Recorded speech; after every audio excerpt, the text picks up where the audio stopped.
अगर वीडियो अच्छे लगे तो अपने हर एक मुसलमान भाई के पास शेयर कर देना।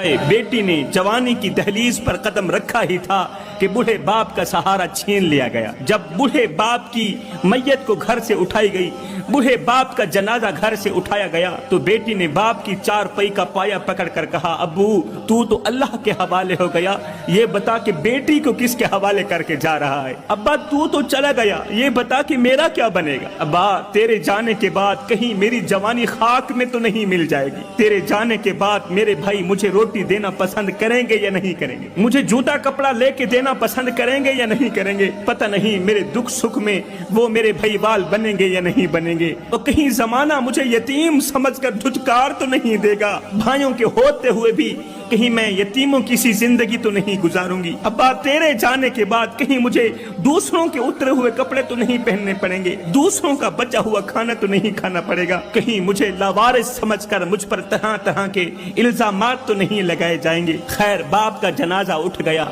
10 दिन तो भाई अपनी बहन को हौसले देते रहे, 10 दिन तो भाई अपनी बहन को हौसले देते रहे, बहन चुप कर, हम हैं ना तेरी जरूरतों को पूरा करने वाले। लेकिन 10 दिन के बाद भाई अपनी फैमिली में मसरूफ हो गए। फिर क्या हुआ, कुछ इस तरह के मसरूफ हुए, कुछ इस तरह के मसरूफ हुए कि भाइयों को ना मरा हुआ बाप याद रहा, ना बाप की जिंदा बेटी याद रही। इस तरह के मसरूफ हुए कि भाइयों ने कभी अपनी बहन से हाल तक पूछना गवारा ना किया।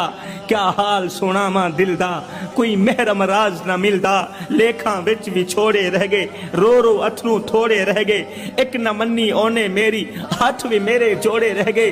पुत्र हुन ते आजा हुन गल चला, क्योंकि जिंदगी दे दिन थोड़े रह गए। हिजर तेरा जे पानी मंगे ते मैं खूह ने ना दे केना, जी कर दे तेनु कोल बिठा के दर्द पुराने छेड़ा। भाई इस तरह के मसरूफ हुए, इस तरह की मसरूफियत में गर्क हुए कि भाइयों ने कभी बहन से हाल तक पूछना गवारा ना किया। फिर एक वक्त आया कि बड़े नाजो नाम से पलने वाली बेटी, बड़े नाजो नाम से पलने वाली बेटी दूसरों के घरों के बर्तन मांज कर गुजर बसर करने लगी। हाय जिस शहजादी ने माँ बाप के होते हुए कभी अपने घर का झाड़ू पोछा नहीं किया था, कभी अपने घर की सफाई सुथराई नहीं की थी, आज वो दूसरों के घर के वॉशरूम साफ करने पर मजबूर हो गई है। फूलों के बिस्तर पे सोने वाली शहजादी को वक्त ने कांटों के बिस्तर पे सुलाने पर मजबूर कर दिया। वक्त गुजरता गया, जवान बहन की जवानी खाक में मिल गई, मगर भाइयों को जरा भी शर्म ना आई, भाइयों को जरा भी रहम ना आया। रिश्ते तो आते थे मगर भाई ये सोचकर रिश्तों को टाल देते थे कि अगर बहन की शादी कर दी